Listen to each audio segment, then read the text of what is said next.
Hello, good morning mga ka-gems. So, kanina nag-take ako ng video pero sa aking kagagahan is nakalimutan ko palang i-open ang aking mic.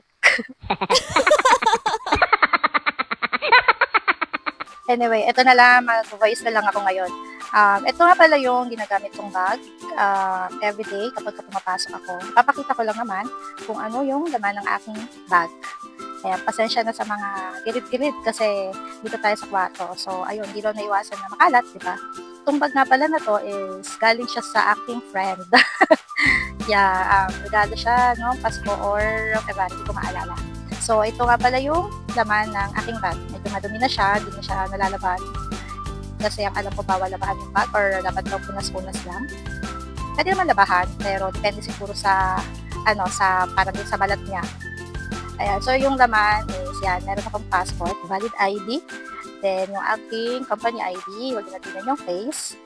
Tapos, yan, ginagamit ko sa face ko pag nag-makeup, yung foam. Tapos, syempre meron tayong, ayan, yung ginagamit ko sa face ko na cream, minimix ko yan. Then, brush. Brush yan ng best friend ko, hindi ko pa nasasolid. Shout out!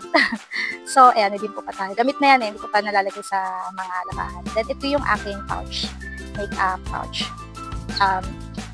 Yung pabango. Ayan yung bigay sa akin ni Papa nung galing ko siyang abroad.